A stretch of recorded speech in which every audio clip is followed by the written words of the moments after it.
All right, guys. I'm just finishing off my orange juice from breakfast. It's actually the Ray Peat special right here. But I figured it would be a good time to talk about why this high carb meat and fruit diet that I'm eating really aligns with Ray Peat. Now, if you didn't know who Ray Peat is, he was essentially this really, really smart scientist who advocated for optimizing your energy with your diet, your lifestyle, everything like that. It's like a bioenergetic way of eating. And I think this idea of maximizing energy through food and all repeats principles have really changed the way I look at food, you know, basically inspired me to eat a high carb diet and basically made me feel fantastic on this way of eating. So I wanted to basically talk about the principles of this diet that align with what Ray Peat thinks. And rest in peace, Ray Peat. He passed away, unfortunately. Now, I'm not an expert on Ray Peat, okay, because there's a lot of people out there who know every single word he's written by heart. Okay, that's not me. I've just started looking at his stuff like a couple months ago, so I can't quote from memory every single sentence he's ever written or said or anything, but I do know a decent amount, I would say, mostly from listening to the Energy Balance podcast, which is, I got to give them a shout out because, wow, Jay Feldman is the GOAT. Mike Fave is the GOAT. They will explain all of the science shit that I really, am not smart enough to explain. But I've basically taken what these, sources have given me and I've turned it into this diet that really follows a set of peat sipples. Okay, so it's like principles, but with peat. All right, so the first peat sipple is avoiding polyunsaturated fat. All right, now this is obvious. This is like um you know the number one enemy of Ray Peat. All right, is polyunsaturated fat. He pretty much blames it. I mean, rightfully blames it for all disease in modern society, all issues like with inflammation and insulin resistance and everything. He blames it on polyunsaturated fat, and honestly, fair enough because it makes a lot of sense. You know, if you look at like the obesity and disease rates, heart attacks, or heart disease, cancer, all that shit. This is the line, right? It's increased like significantly in the past like 50 years or so. But what's interesting is that the line for PUFA consumption looks like this. Now you might not have even noticed that I drew another line because it's the exact same line, right? It tracks perfectly with polyunsaturated fat consumption in seed oils, in a bunch of fatty fish, nuts and seeds, things like that. So obviously we have to avoid polyunsaturated fat on this diet. Okay, our number one fat source, our priority is saturated fat, and then if that comes with a little bit of monounsaturated fat as well, that's perfectly fine. But saturated fat is the priority. And so what we're eating is a very short list of foods, okay? Now, Ray Peat did not advocate for like a specific diet. He didn't have a specific list of foods, list of or like macros or ideal, meals or anything like that. He just had some principles some principles that he followed, and I think this fits pretty well with what he wrote about. I think that he would have maybe approved of this food list right here. But we have meat, specifically red meat because it's nutrient dense. Then low fat chicken and pork. This is very important. This fits into this principle. Okay, we have to avoid polyunsaturated fat, and if you get chicken thighs, if you get bacon, if you get fatty pork or whatever it is, these monogastric animals cannot filter out the shit they're eating into different fats or into saturated and monounsaturated fats, so it will come out as polyunsaturated fat in the bacon and the chicken thighs and all of that stuff. So low fat chicken and pork, like chicken breast, they'll have every now and then, maybe some like ham or something. But anyways, we're also going to eat, maybe I would say, a limited amount of eggs, because if you eat too many eggs, eggs do have a small amount of polyunsaturated fat. So I would say 4 to 6 eggs per day is perfectly fine. And I think Ray Peat would agree. Now, collagen is very important because with all of these um, animal proteins, meat or eggs, we have a lot of inflammatory amino acids. We'll talk about that in a bit, but essentially what I do is I just add in collagen peptides or gelatin, or you can get like maybe more cuts of meat that have connective tissue. But it's a very important thing to remember. Ray Peat definitely Did not want you to eat a bunch of meat with no collagen because it's highly inflammatory to do that. But butter, again, this is our saturated fat source, okay? So it's our number one priority. Also, by the way, we are cooking all of our meals at home. All of our meals. Because we do not want to be going to restaurants and get shit that's cooked in polyunsaturated fat. A lot of you guys might be like eating at Chipotle every now and then, not realizing that you're literally destroying your metabolism and your thyroid and everything by and basically making your cells, absolutely unable to produce energy because you're eating a bunch of polyunsaturated fat. Fruit and juice. Okay, now I think Ray Peat loved orange juice for a good reason, and it has, fruit. Regular fruit is going to be a great option if it's maybe some of the more calorie dense stuff, because if you're eating a bunch of berries and melons, you're not going to be able to get nearly enough carbs. And we'll talk about carbs in a second, but juice is fantastic. And honey, again, you need to be aggressively increasing these carb sources, okay? Because Ray Peat knew that you need sugar. Sugar is king, which is another Peat Sipple we'll talk about in a second. But you can't get a ton of calories, a ton of carbs, which is what you need, hundreds of grams of carbs from just like low calorie fruit. It's not going to work. You need the juice and you need the honey. Now, Peat Sipple 2, okay, this is going to be low stress macros. A lot of you guys either eat like low carb, zero carb, or there's some people out there on the other end of the spectrum who eat tons and tons of carbs and then no protein and fat, which is actually almost as stressful. I'm not sure exactly what the comparison is, but there's definitely an increase in stress hormones if you restrict any of your macros, and if you do too much protein and fat and not enough carbs, which is what I did for a long time on typical animal based. You're gonna be basically increasing your stress hormones through the roof. So what you want to do is decrease protein. Well, decrease protein down to 0.8 grams of protein per pound of body weight. I think this is pretty fair. You need a lot of people in the peat world eat less protein than the mainstream would tell you to. A lot of the influencers these days all love 1 gram of protein per pound of body weight. Get your protein shakes. Buy my protein powder. It's like, bro, you don't need as much protein as you think. There's no studies that say anything beyond 0.8, which is already kind of overkill. Nothing beyond 0.8 has any benefit whatsoever. I can already guarantee you that. And then carbs, you're going to want to multiply your protein by 2.5.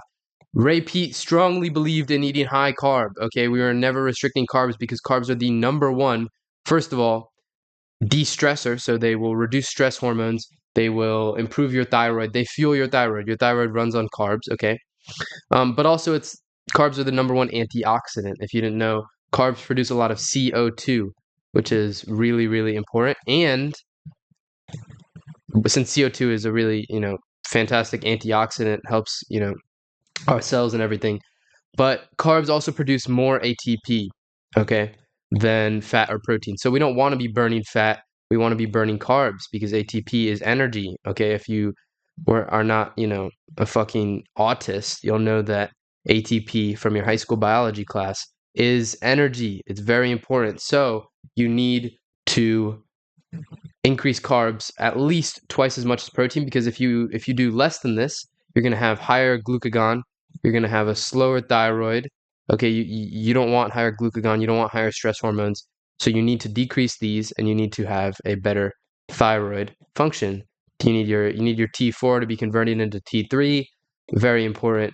You don't need to understand that completely. I don't even understand thyroid hormones and everything completely, but I do know that when I eat a meal that has at least twice as many carbs as protein, I feel fantastic. Okay, and I feel so much better on these macros versus the macros I used to eat, which would be like ton of fat, ton of protein, at least like 1 gram to 1.5 grams of protein per pound of body weight.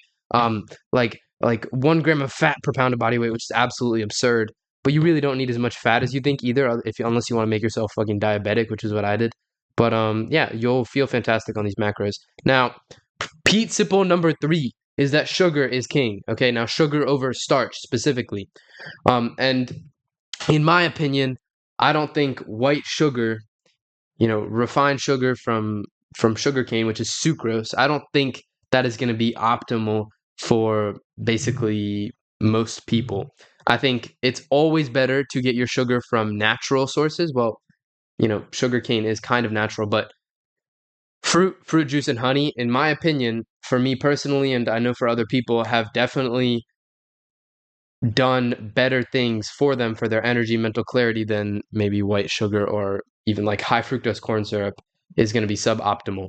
Now, this is basically just an example day of eating, but with carbs. So I do eat obviously protein and fat as well. These are just the carbs I eat at each meal. So I figured I'd show you two bananas. I have the Peat Special, which I just finished off. 12 ounces of orange juice. That's a good amount of orange juice every day. And then of course, the honey and the fruit. I'll fry up these bananas sometimes, or I'll fry up the apples and I'll put some like cinnamon on them, add the honey to that. It's delicious. All right, you got to get creative with these fruit combos. But then I'll have a fruit smoothie with collagen peptides, with dinner, and that has a ton of honey and then some dates as well. So it's all natural sugar. It's mostly like fruit-based carbs with some honey added in as well. But I would say don't get a majority of your carbs from the honey. Get a majority of your carbs from fruit and fruit juice, and then honey is like a extra bonus. Okay. Now I usually hit around 300, maybe 350 grams of carbs, and I mostly avoid starch. Sometimes if I'm at my parents' house and my parents make like potatoes or some white rice or something, and I won't you know say no to that. I'll still have a little bit of potatoes or rice or some starch every now and then. But I think Ray Peat would agree that starch is suboptimal and that a lot of people do better on sugar. Some people do better with some starch in their diet, but I would say starch is going to be um, more harmful for your blood sugar because it's straight glucose instead of glucose and fructose. So your blood sugar might fluctuate more if you eat a ton of rice, a ton of potatoes. You can maybe have them in moderation, have them with some fat to change that. But I would say for the most part, it's going to be better and it's going to be easier to stay lean on a natural sugar carb diet because your blood sugar is going to be much more stable. Your insulin responses are going to be fantastic, and you are just going to feel really, really good. Um, I've managed to really drop a lot of body fat. I made a video the other day about how I dropped like 10 pounds of body fat eating this high carb diet. So I think, and if 300 grams of carbs came from like white rice and potatoes, I don't think I would have dropped as much fat. I think it's really important that, honey and fruit and juice are going to be better for losing body fat. Now, and I saw him talk about this in an article. I saw Ray Peat writing about this. He does say that starch could be more fattening than um and I do feel more brain fog when I eat more starch. So I would say sugar is better, and he's right about that. Principle number 4 is balanced amino acids. Now I mentioned this earlier, but I have 2 scoops of collagen peptides every single day. I'm also eating less protein. I'm eating like 120 grams of muscle meat, protein from muscle meat every day. So that's a lot less than I did in the past. I used to have like a pound of ground beef or like 10 eggs in one sitting. What you have to realize is that if you're getting a bunch of like steak, like pretend this is a steak. I'm shit at drawing, but this is a steak. It has methionine. It has let me just write meth. It has meth. It has what's it called? Cysteine. Cysteine. It has tryptophan. Now, Ray Peat was not a fan of any of these amino acids, which are very high in muscle meat and eggs and things like that. He was a big fan of balancing these out with things like if you have maybe some collagen peptides or some gelatin or bone broth or things like that, then you get amino acids that balance these out. Things like glycine. I have noticed that my sleep has improved ever since I've started adding in these collagen peptides. Glycine, proline. Um, it is definitely beneficial to include maybe I would say 20 grams of protein at least per day, which is around this 2 scoops from things like connective tissue related things like glycine or like collagen peptides, gelatin, bone broth. Ray P was a big fan of those, and he was not a fan of muscle meat, even though you do want to include some muscle meat because it is very nutrient dense, especially the red meat. Okay, so don't just go vegetarian and shit. I saw someone on a Ray Peat forum said, "Oh, Ray Peat is vegetarian because he hated on muscle meat so much." It's like, no, bro. You you just want to balance it out, like balance. Okay, it's not fucking, oh, I'm gonna not eat any meat. That's stupid as shit. You need the nutrients, especially for like testosterone and things like that, from the red meat. Um, so yeah, 2 scoops of collagen peptides every day. My sleep has improved immensely since I started following this. However, okay, Ray Peat was a big dairy glazer. This is the one thing that I really disagree with Ray Peat on, and I think Mike Fave made a lot of good points about this in one of his videos or a couple of his videos. Okay, first of all, Ray Peat would advocate for milk and cheese and things like that because of their amino acid profile, which was a lot better than this right here. Um, so less inflammatory proteins, and I'm pretty sure that's about it. I mean, they have pretty decent nutrients, but it's nothing crazy, right? It's definitely not red meat in terms of nutrients, but he would just glaze those dairy products, but dairy products have what the fuck? Casein protein, casein, they have whey, which is a lot of people are sensitive to, but casein specifically can actually cause you a lot of issues without you even realizing it. Lactose, that's pretty obvious if you have it, I'm pretty sure, but there's just problematic stuff in dairy that makes it really not worth it. The only thing that dairy has is calcium, and Ray P was obviously a big fan of calcium. Um, and he viewed it as like anti-stress and everything, which it is. And it's definitely important for energy production, but I think it's not as important as he makes it out to be, and you can definitely just get calcium from a supplement or like eggshells or something like that without the problematic stuff from dairy, because I have noticed I drop fat easier and I feel a bit better when I don't include things like cheese in my diet. So I think the dairy glaze needs to stop. Pizza Bowl 5 is avoid stress for the sake of stress. A lot of people these days, they do intense cardio. They do fasting, all right? They skip breakfast or go long periods without eating. They do cold showers, all right? And they're on the internet and they're indoors. It's terrible. All of these things are stress. Like basically these three right here are stress for the sake of stress. Okay, the benefit of running is the stress. You don't want to stress yourself. Um, just walk 10,000 steps per day. The real thing you want to maximize is movement. It's not getting your heart rate through the roof. It is basically just not being sedentary is your goal, and I think Ray Pete would agree with that. No fasting is pretty common sense if you think about it, because why would you put your body in a state of starvation, and why would you deliberately slow down your thyroid and increase stress hormones? Eat 3 to 4 meals per day, eat within 1 hour of waking up and within, I would say, like 3 hours of going to bed, so that you're full when you go to sleep, and when you wake up in the morning, you lower your cortisol. Your cortisol rhythm depends on when you eat. So if you eat right away when you wake up, you'll have a better cortisol rhythm throughout the day, you'll sleep better, and your testosterone will be higher. You need to stop stressing yourself with running and fasting and cold showers. Cold showers, are going to increase adrenaline and those hormones. So you need to basically stop doing these stressful activities. Also, get off the internet. The internet is stressful for long periods of time, especially because you're getting like a slow drip of cortisol of stimulation. Just go outside. Being outside in nature is going to be so much more um, it's so much less stressful than being indoors. You will feel like a difference in your mental state when your day is spent outside instead of inside. Sedentary, especially if you're on the internet right now, you're probably sedentary and you're probably indoors, which is a triple threat right there. You're gonna probably feel pretty shit. So yeah, so actually a bonus Owen Sipple. Okay, not Pete Sipple, Owen Sipple. I don't know if Ray Pete talked that much about like specific sleep practices. I haven't looked into it that much, but personally, I know that if I stick to this principle of sleeping early and for long periods of time, I feel so much better.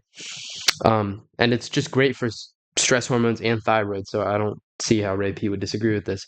But 10 p.m. bedtime at the latest, I've noticed I get like way better quality sleep when it's early, and I feel so much better in terms of my energy and my brain function when I sleep early and I get this window of like pre-midnight deep sleep, which just basically, helps your testosterone in your brain and your muscles and everything.